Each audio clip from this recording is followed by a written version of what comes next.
नमस्कार।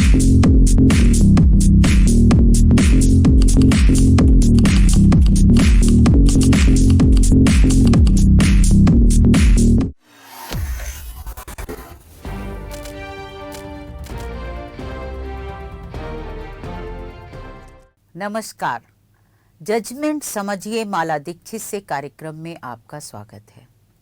आज मैं आपके साथ जिस केस की चर्चा करूंगी उसमें फर्जीवाड़ा करने वालों का दुस्साहस देखते बनता है। इसे दुस्साहस ही कहा जाएगा जिसमें कि कोई सुप्रीम कोर्ट को धोखा देने की जुर्रत करे। अगर आरोपों को सही माना जाए तो मामला कुछ ऐसा ही था। 94 वर्ष के व्यक्ति ने सुप्रीम कोर्ट में अर्जी दाखिल करके आरोप लगाया है कि उसकी तरफ से सुप्रीम कोर्ट में फर्जी वकील खड़ा किया गया और फर्जी समझौता पत्र पेश करके कोर्ट का आदेश हासिल कर लिया गया। उसे तो मालूम ही नहीं था कि सुप्रीम कोर्ट में कोई केस भी चल रहा है। अब उस व्यक्ति ने सुप्रीम कोर्ट से मांग की है कि फर्जीवाड़े से हासिल किया गया आदेश वापस लिया जाए। तो सुप्रीम कोर्ट ने इस मामले को बहुत गंभीरता से लिया है और जांच के आदेश दिए हैं। कोर्ट ने 3 सप्ताह में जांच रिपोर्ट मांगी है। तो अब देखना होगा कि जांच के बाद क्या सच्चाई सामने आती है और क्या होता है। लेकिन इतना जरूर है कि कोर्ट ने फर्जीवाड़ा करके हासिल किए गए आदेश को वापस ले लिया है। यानी जिस आदेश को कहा जा रहा था कि फर्जीवाड़ा करके हासिल किया गया है, क्योंकि जो एक पक्षकार आया था और उसने कहा कि भाई मेरी तरफ से एक फर्जी वकील भी खड़ा कर दिया गया, मेरी तरफ से फर्जी समझौता पत्र भी पेश कर दिया गया और उसके आधार पर सुप्रीम कोर्ट से आदेश हासिल कर लिया गया है, वो टोटल फर्जीवाड़ा और वो आदेश वापस लिया जाए। तो सुप्रीम कोर्ट ने वो आदेश वापस ले लिया है, साथ ही पूरे मामले की जाँच के भी आदेश दे दिए हैं। तो अब हम लोग थोड़ा विस्तार से जानते हैं कि ये मामला क्या था। ये मामला जिसकी मैं आपके साथ चर्चा कर रही हूँ ये बिहार के मुजफ्फरपुर का है, जिसमें 94 साल के हरीश जायसवाल ने सुप्रीम कोर्ट में अर्जी दाखिल करके फर्जीवाड़े का आरोप लगाते हुए कोर्ट से 13 दिसंबर 2024 का आदेश वापस लेने की मांग की है। हरीश जायसवाल का कहना है कि उन्हें अभी हाल में पता चला कि सुप्रीम कोर्ट में पटना हाई कोर्ट के आदेश के खिलाफ विपिन बिहारी सिन्हा ने विशेष अनुमति याचिका दाखिल की थी और कोर्ट ने उस पर सुनवाई करते हुए निचली अदालत के 2 फैसले और पटना हाई कोर्ट का फैसला यानी मामले से जुड़े सभी 3 फैसले रद्द कर दिए हैं। उसका ये भी कहना है कि विपिन बिहारी सिन्हा ने उसकी ओर से यानी हरीश जायसवाल की ओर से सुप्रीम कोर्ट में जो दोनों पक्षों की सहमति वाला समझौता पत्र पेश करके तीनों अदालतों के आदेश रद्द कराने का निर्णय हासिल किया है और उस निर्णय में सुप्रीम कोर्ट के उस फैसले में जो समझौता पत्र उल्लेखित किया गया है, जिक्र किया गया है, उसमें पूरा दिया गया है, वो समझौता पत्र तो उसने किया ही नहीं था। उसने विपिन बिहारी के साथ कोई समझौता नहीं किया था। और हरीश जायसवाल का ये भी कहना है कि उसे तो सुप्रीम कोर्ट के इस आदेश की जानकारी ही तब हुई जब उसने निचली अदालतों और पटना हाई कोर्ट से उसके हक में आए फैसले के आधार पर निचली अदालत में डिक्री के एग्जीक्यूशन की प्रक्रिया दाखिल की। डिक्री एग्जीक्यूशन प्रक्रिया वो होती है कि जो फैसला हमारे हक में हो गया है उसको अब अदालत के जरिए लागू कराया जाता है, उसे डिक्री एग्जीक्यूशन डिक्री कहते हैं। तो वो प्रक्रिया जब उसने फाइल करने के लिए सर्च किया तो उसे पता चला कि सुप्रीम कोर्ट ने 13 दिसंबर 2024 को आदेश दे दिया है और उस आदेश में निचली अदालत और हाई कोर्ट का आदेश, जो 3 आदेश थे, वो सभी आदेश दोनों पक्षों की आपसी सहमति से पेश किए गए समझौते को देखते हुए रद्द कर दिए हैं। तो हरीश जायसवाल का अब ये कहना है कि उन्हें इस मामले में सुप्रीम कोर्ट का कोई नोटिस भी नहीं मिला था। कभी उनको कभी कोर्ट से ना कोई सूचना मिली, ना कोई नोटिस मिला। उन्हें तो अब इस आदेश के बारे में पता चल रहा है। और जब उन्होंने पता लगाया कि भाई जब हमें कोई नोटिस नहीं आया तो हमने समझौता पत्र कैसे दिया, तो फिर हरीश जायसवाल की ओर से उन्होंने जो अर्जी में लिखा है कि उनके दामाद ने सर्च किया तो उसमें पता चला कि उनकी ओर से तो एक कैविएट दाखिल कर दी गई थी सुप्रीम कोर्ट में और एक वकील पेश हुआ था जिसने कोर्ट में ही नोटिस स्वीकार कर लिया उनकी ओर से। इसलिए जो सामान्य कार्रवाई होती है नोटिस भेजने की, वो नहीं हुई। मैं यहाँ पर आप लोगों को ये बता दूं कि सुप्रीम कोर्ट में कैविएट क्या होती है। कैविएट ऐसा होता है कि कई बार पक्षकार सुप्रीम कोर्ट में कैविएट फाइल करते हैं ताकि अगर दूसरा पक्षकार सुप्रीम कोर्ट आए निचली अदालत या हाई कोर्ट का आदेश रद्द कराने के लिए, तो सुप्रीम कोर्ट कोई एकतरफा फैसला ना दे। सुप्रीम कोर्ट उस मामले की सुनवाई करते समय उसका भी पक्ष सुने और उसके बाद ही कोई आदेश दिया जाए। इसलिए प्रिकॉशन लेते हुए बहुत बार पक्षकार कैविएट फाइल कर देते हैं और बहुत बड़े और महत्वपूर्ण केसों में तो ये सामान्य बात है कि दूसरा पक्षकार पहले से कैविएट दाखिल करता है।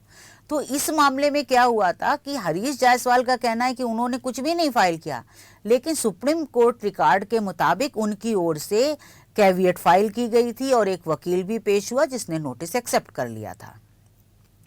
और उसके बाद जो उनका कहना है कि हमने कोई वकील ही नहीं नियुक्त किया था, हमारी तरफ से कैसे पेश हो गया। तो ये सारा मामला जो था, जो हरीश जायसवाल का आरोप लगाया, उन्होंने 94 वर्षीय हैं, तो ये मामला मंगलवार को यानी कल न्यायमूर्ति पीएस नरसिम्हा और न्यायमूर्ति जॉय माल्या बागची की पीठ में सुनवाई के लिए लगा था। और इस सुनवाई में 94 वर्षीय अर्जीकर्ता जो ये अर्जी दाखिल की है हरीश जायसवाल भी वीडियो कॉन्फ्रेंसिंग के जरिए जुड़े हुए थे। और सुनवाई के दौरान हरीश जायसवाल की ओर से पेश वकील, अब उन्होंने एक नया वकील किया है, ये नई अर्जी की है तो वकील भी नए रखे हैं, लेकिन पहले जो आदेश हुआ उसमें उन्होंने मना किया कि हमने कोई वकील नहीं रखा था। तो जो ये नई अर्जी दाखिल की है तो उनकी तरफ से वकील पेश हुए और वकील ने कोर्ट से 13 दिसंबर 2024 का आदेश वापस लेने का अनुरोध किया। वकील ने कहा कि वो आदेश फर्जीवाड़ा करके प्राप्त किया गया है क्योंकि उनके मुवक्किल को सुप्रीम कोर्ट में कोई मामला लंबित होने की जानकारी ही नहीं थी। वकील ने यह भी कहा कि बिपिन बिहारी सिन्हा उर्फ बिपिन प्रसाद सिंह, जो कि केस में जैसा नाम लिखा है आईए में और जैसा कि सुप्रीम कोर्ट के जो 13 दिसंबर का ऑर्डर है उसमें नाम लिखा है, मैं उसी के मुताबिक आपको बता रही हूँ कि बिपिन प्रसाद सिंह ने फर्जीवाड़ा करके 13 दिसंबर 2024 को कोर्ट का आदेश हासिल किया है, ऐसा जायसवाल ने अपनी अर्जी में कहा है। तो कोर्ट में पेश किया गया समझौता, उनका ये भी कहना है कि समझौता पत्र जो पेश किया बिपिन बिहारी ने वो भी फर्जी है। हरीश जायसवाल के वकील अभिषेक राय और ज्ञानंद सिंह पेश हुए थे और वो लोग बहस कर रहे थे, तो उन्होंने सुप्रीम कोर्ट में कहा, जब मंगलवार को यानी कल जो सुनवाई हुई थी उसमें उन्होंने कहा कि जब नीचे की दोनों अदालतों और पटना हाई कोर्ट से यानी 3 अदालतों के फैसले हरीश जायसवाल के हक में आए थे तो फिर वो कोई समझौता ऐसा क्यों करेंगे जिसमें तीनों फैसलों को खारिज करने की बात की जाए। और इसीलिए बिपिन बिहारी सिन्हा ने जो समझौता सुप्रीम कोर्ट में पेश किया है वो फर्जी है। यहाँ पे हम आपको थोड़ा सा ये भी बता देते हैं कि दोनों के बीच यानी बिपिन बिहारी सिन्हा और हरीश जायसवाल के बीच मूल विवाद क्या है, झगड़ा क्या था जिसके कारण ये मुकदमेबाजी चल रही है। तो इसको अगर समझा जाए तो दोनों पक्षों के बीच मूल झगड़ा जो है वो जमीन खरीद फरोख्त का था। बात यह है कि बिपिन बिहारी सिन्हा का दावा है कि हरीश जायसवाल ने उनके साथ जमीन बिक्री का समझौता किया था और उन्होंने उस समझौते के मुताबिक जमीन खरीदने के लिए पूरी कीमत 63,000 रुपए भी दे दी थी। दावे के मुताबिक ये बिक्री करारनामा, जैसा कि दावा बिपिन बिहारी ने किया है, तो ये बिक्री करारनामा 1986 में हुआ था। बिपिन बिहारी का कहना है कि पूरी रकम देने के बावजूद हरीश जायसवाल ने उनके हक में सेल डीड नहीं की और सेल डीड न होने पर उन्होंने अदालत में केस दाखिल किया और बिक्री करारनामा को आधार बनाते हुए जमीन पर कब्जा दिलाने और उनके हक में जमीन का टाइटल घोषित करने की मांग की। ये मूल मुकदमा उन्होंने निचली अदालत में दाखिल किया था बिपिन बिहारी सिन्हा ने, लेकिन तीनों अदालतों ने यानी निचली 2 अदालतों ने और फिर उसके बाद पटना हाई कोर्ट ने उसकी बिपिन बिहारी सिन्हा की याचिका खारिज कर दी और इन तीनों अदालतों ने माना कि बिपिन बिहारी की ओर से पेश किया गया जमीन का बिक्री करार का जो करारनामा है वो वास्तविक नहीं था और ना ही वो करारनामा रजिस्टर्ड था। तो पटना हाई कोर्ट से केस हारने के बाद बिपिन बिहारी सिन्हा ने सुप्रीम कोर्ट में विशेष अनुमति याचिका दाखिल की, यानी अपील दाखिल कर दी विशेष अनुमति याचिका के जरिए, जिस पर सुप्रीम कोर्ट ने 13 दिसंबर 2024 का आदेश दिया था। सुप्रीम कोर्ट ने आदेश में दर्ज चीज़ों को अगर देखा जाए, जैसा कि सुप्रीम कोर्ट ने अपने उस ऑर्डर में दर्ज किया है, अगर उसको देखें, हम ध्यान दें, तो उस आदेश के मुताबिक हरीश जायसवाल की ओर से एक वकील पेश हुआ था जिसने पहले ही कैवियट दाखिल कर दी थी, और वो मैं आपको बता ही चुकी हूँ कि कैवियट कब और कैसे दाखिल की जाती है, और उनकी तरफ से ही वो वकील पेश होकर के पूरा समझौता दिखा करके और वो आदेश ले लिया गया। अब हरीश जायसवाल का कहना है कि उनको कोई नोटिस नहीं मिला, कोई सुनवाई की जानकारी नहीं है और उनके खिलाफ ये ऑर्डर आ गया है। तो अब सुप्रीम कोर्ट इस 13 दिसंबर 2024 का जो आदेश है उसको रद्द करे। हरीश जायसवाल ने उस आदेश को रद्द करने की मांग करते हुए सुप्रीम कोर्ट में ये भी कहा कि जब वो तीनों अदालतों से मुकदमा जीते हुए हैं तो फिर वो कोई समझौता क्यों करेंगे, और वो भी ये समझौता करें कि तीनों जो निचली अदालत और हाई कोर्ट का फैसला उसे रद्द कर दिया जाए। ये तो वो करेंगे ही नहीं, तो ये सारी चीज़ें फर्जीवाड़ा है और इसको रद्द किया जाए। अब मैं आपको बताऊं कि मंगलवार को जब सुनवाई हुई तो एक बहुत रोचक तथ्य और सामने आया, और वो चौंकाने वाला भी था।